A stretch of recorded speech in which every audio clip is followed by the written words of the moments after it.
الشيطان اللعين الرجيم بسم الله الرحمن الرحيم الحمد لله نحمده ونستعينه ونستغفره ونستهديه ونعوذ بالله من شرور أنفسنا ومن سيئات أعمالنا من يهدي الله فلا مضل له ومن يضلل فلا هادي له ونشهد أن لا إله إلا الله وحده لا شريك له ونشهد أن محمدًا عبده ورسوله بسم الله على محمد سيد المرسلين وخاتم النبيين ورحمة للعالمين وصلى الله على آله الطاهرين الذين أذهب الله عنهم الرجس وطهرهم تطهيرا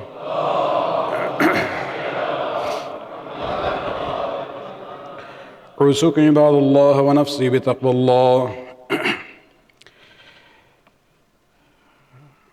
In the first khutbah, I would like to talk about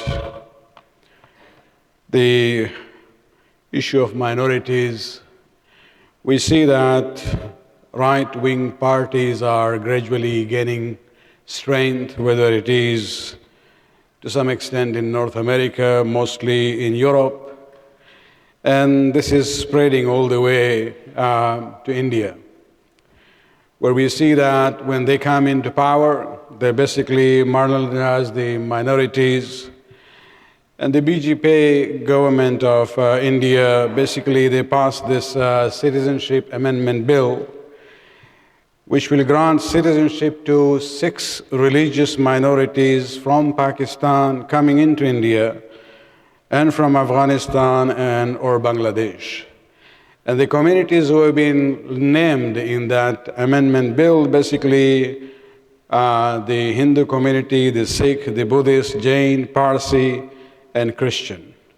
So the Muslims have been left out. Now the issue is that, this kind of a bill in India, which is actually a secular country, it is not based on any religion as such. If you look at the Constitution of India, the ethos of that Constitution talks about secularism. And faith cannot be made a basis of, granting citizenship to one against the other.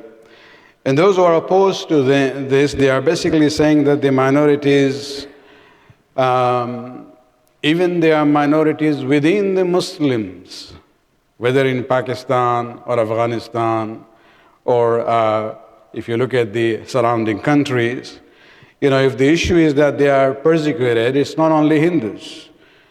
They bring up the example of Ahmadis in Pakistan, the Shias in Pakistan, as well as the Hazara, community in Quetta area. And so if you're really talking about helping the persecuted minorities, you should have included all these other groups also, who are Muslims. Not only that, if they really were looking about this issue of helping the persecuted minorities, you went all the way from Pakistan to Afghanistan. You don't have a common border with Afghanistan. You went to the other side to Bangladesh. Why not Myanmar? What about the Rohingya, minorities who are suffering? They happen to be Muslims. And this is where the issue is that, Muslims are being excluded from this idea. And this is where the bias of the BJP government, comes out very clearly. They also introduced something known as National Register of Citizens in the state of Assam in the northeast, which has many, many refugees who have come from Bangladesh. Mostly there are many, many Hindu from the Bengali origin. And there are also Muslims there. When this National Register of Citizens was implemented in that state only, not on entire India, basically before they published it, they realized that they actually have hundreds of thousands of Bengali Muslims who have been left out of that list. So the list was not published, it was shelved, and then they came up with this Citizenship Amendment Bill, which will now automatically grant citizenship to those Bengali Hindus who are there, who don't have any document to show that they were actually originally from that part of India. And this is where the concern is, and that's why you hear in the news about the protest which started with the university students. Not only the Muslim universities, but even other, non-Muslim student groups have joined together. Many Hindu and Sikh leaders and political activists have been with Muslims on this issue in protesting against this discriminatory, bill passed by the Indian government. May Allah subhanahu wa ta'ala give them power in order to basically stop this madness which is going on in India at the moment. Especially keeping in mind that, the Babri Masjid happened just, very recently. Before that, you had the Kashmir issue. So when you put all these things together, you see that very clear bias against the Muslim, values and sentiments. But I don't think we only should be looking at the issues far away. Locally also, we have to be vigilant. This kind of mentality is there, and we have gone through it.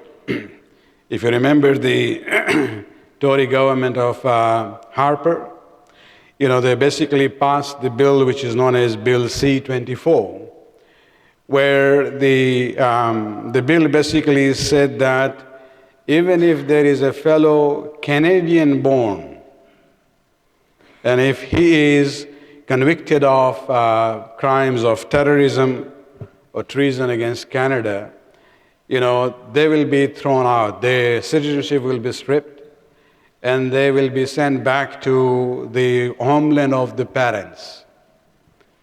And this basically was referring to the group in Canada. They were arrested, Toronto 18 group on this issue. And this is where the point was that, treat them, if they are born here, they are Canadians. If they are doing something wrong, take them to the court, convict them, putting in jail or whatever you have to do. But you cannot say, okay, we'll strip them of their citizenship. Especially if they are, Canadian born. This is where you are bringing two, class of citizenship. And when this bill was passed, it became a controversial issue. And the liberal opposition at that time, spoke against it. And when the liberal government came, they repealed parts of the bill which was relevant to this issue. And so this is where we have to realize that, this is a global problem where minorities now are being ignored or marginalized, and we have to be clear about this issue. And being a Muslim minority in Canada, we also have to be vigilant. And this is where I say you have to get involved in the system. You cannot live in isolation. Otherwise, a day will come and you will sit there and, cry on your own suffering. But then there will be no answer there. And Allah subhanahu wa ta'ala, emphasizes the point of Amr bil Ma'ruf and Nahi al Munkar. It is not only for namaz and roza. It is also for social issues.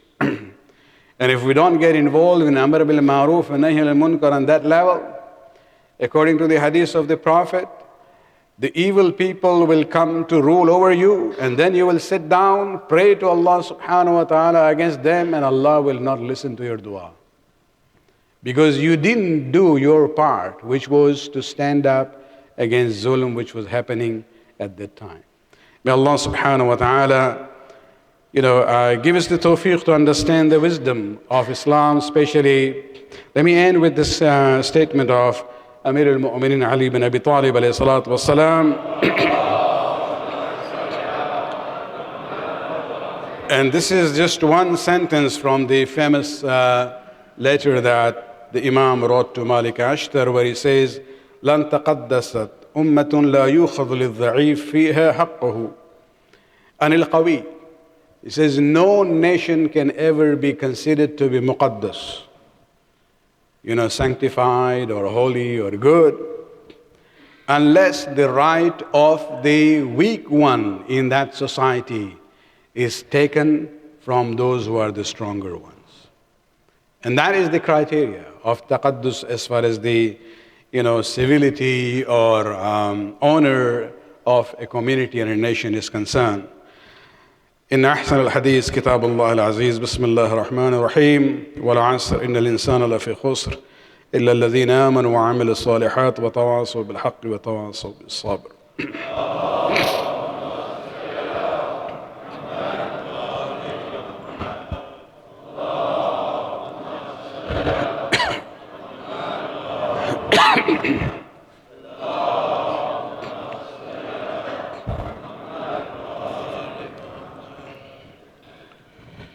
أعوذ بالله من الشيطان اللعين الرجيم بسم الله الرحمن الرحيم الحمد لله الذي لا إله إلا هو الحليم الكريم غافر الذنب وقابل التوب وهو الغفور الرحيم ونشهد أن لا إله إلا هو العطوف على العباد بجوده والعواد على المذنبين بحلمه ونشهد أن محمدا نبيه وحبيبه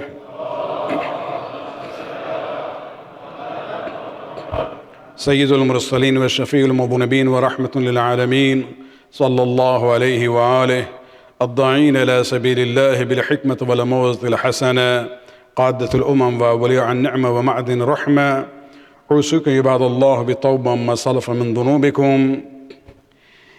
In this anti-Muslim bias there in India, these fundamental groups, those who are attached to the BJP government, they go around propagating something. They've been doing it for a long, long time. This myth that Muslims who are originally Indians, means not those Indians whose ancestors came, let's say, 4 or 5 centuries back from other places. They say those who are originally Indian and now they are Muslims, they should realize that their ancestors became Islam by force. The Muslims who ruled India for centuries, they forced them to convert to Islam. Now this is the same tune which was used by the European missionaries, the Christian missionaries and the European scholars about the spread of Islam.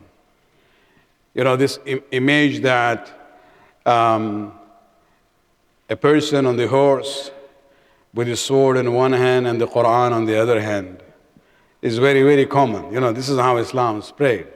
They go around with the sword and the Quran. Either you accept the Quran, otherwise we chop off your head.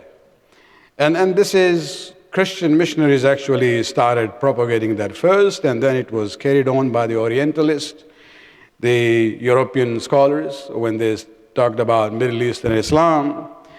But it's only lately that the Western scholars of Islam are trying to correct the image of history.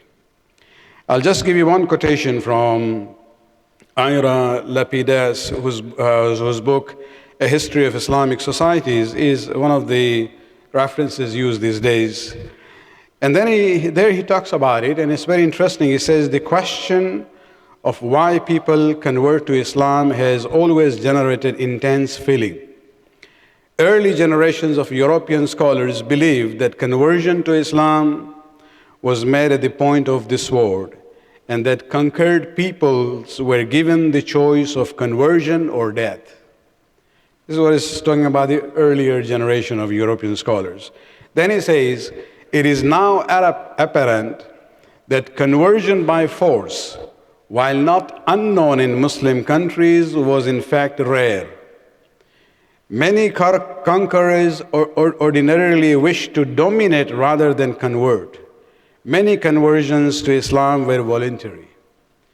If I may paraphrase, this concept is that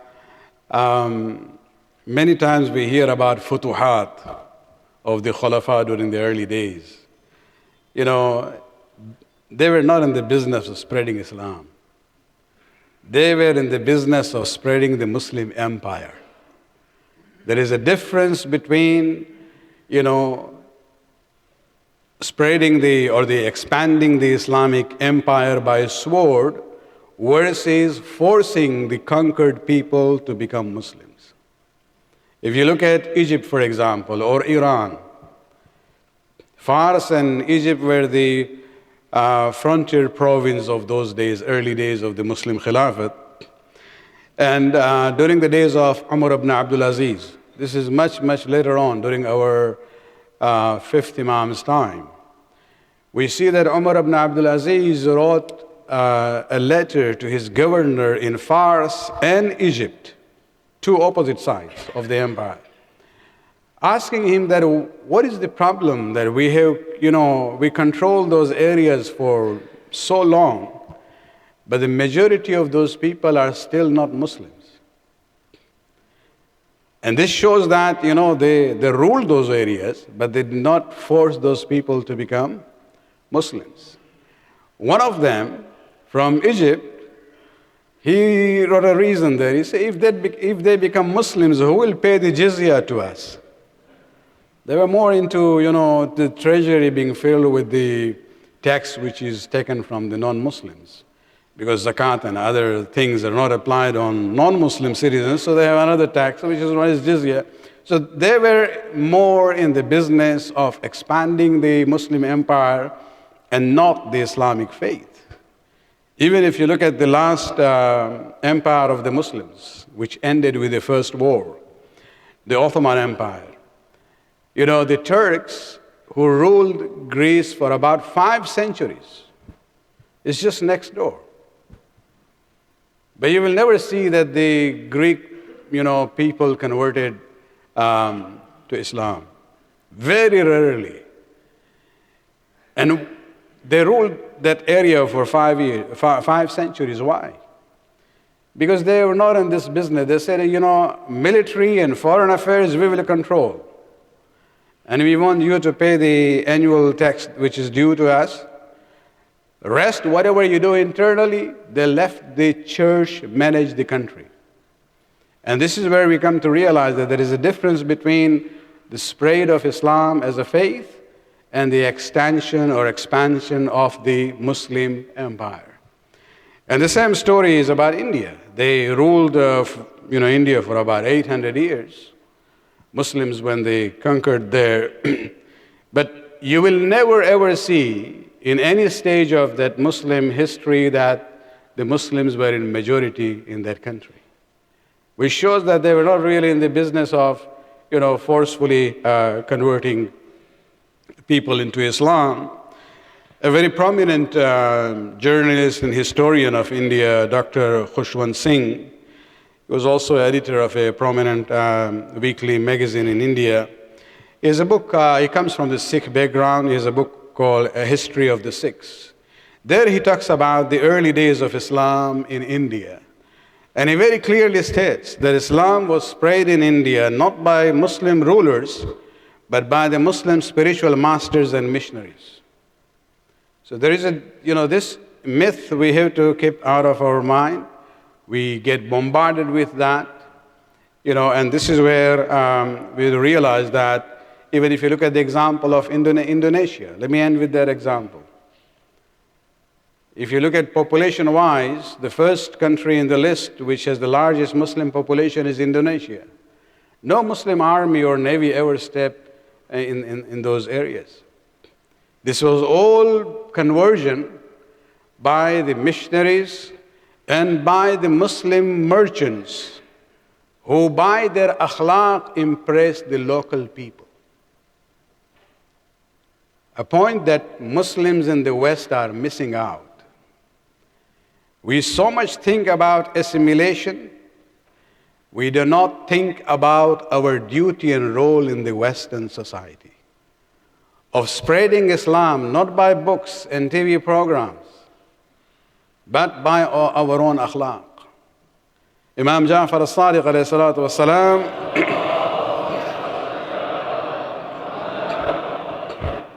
very clearly says, كونوا دعاة للناس بغير ألسنتكم.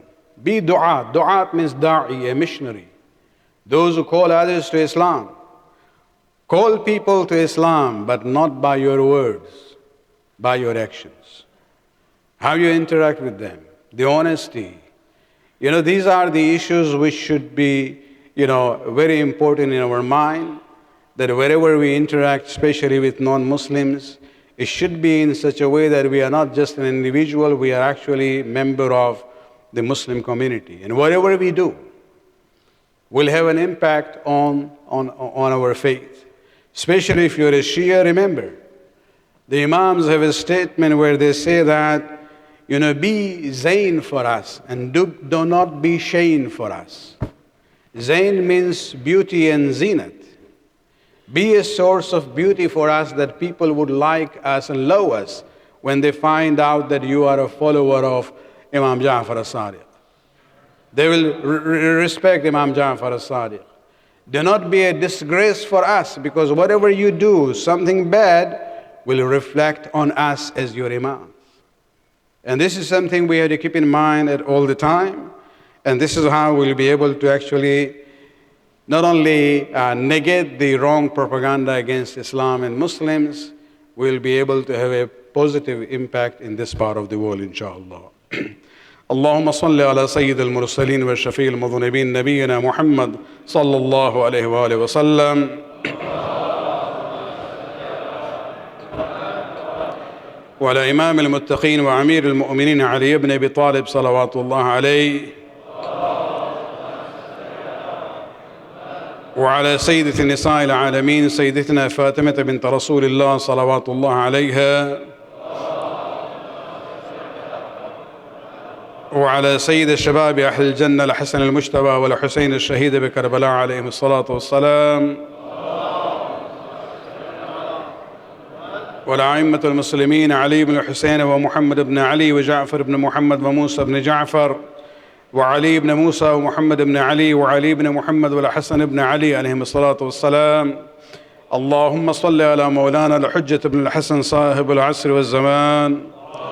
اللهم صل على محمد